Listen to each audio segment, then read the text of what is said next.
Teka,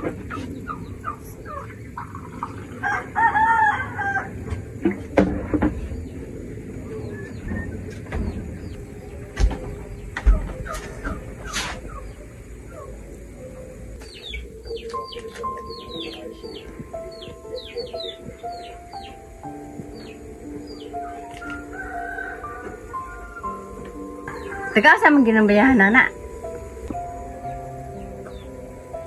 Pagani ko kabalo nung kung taga-asa, kaya naabot naman na sa kulungan ng kalit. Imong ipangutana, og si pangalan niya. Ako ganing ipangutanan na kung unsay pangalan niya. Wa man daw siya kabalo. Nami siya, muguro na siya ma. Teka, saan di kagang? Ako kayong dante kung taga-asa ko.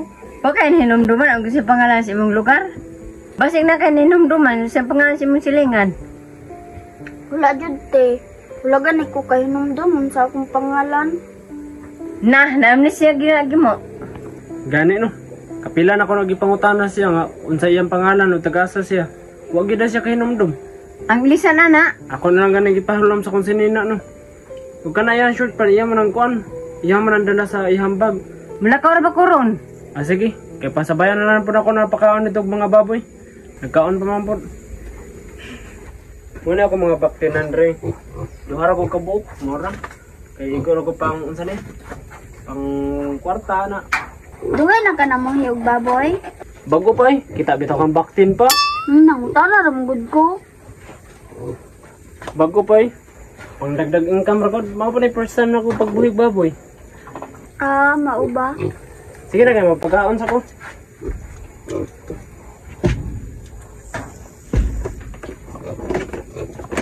Ano na yung ipakaon? Hi, Pids. Ano ko? Sige na pangayo. Oh.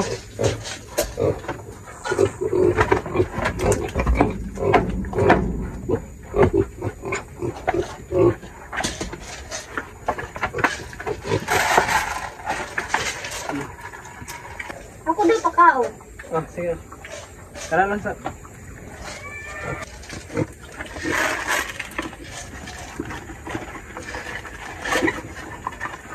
Suga nila mga ono. Oh, ana ginang baboy ko sa mga on. Lain na pugwa ko itawag sa mo eh. Ay ano na lang, tawagon lang taga Cordapia. Kurdapya? Oh, eh wala mo wala itawag sa imo. Hantod nga dili pa kakahinumdum sa imong pangalan, kana lang sa ko ni tawag sa imo ha. Sige. Ako sa naibutan ra. Manghis ako sa loyo.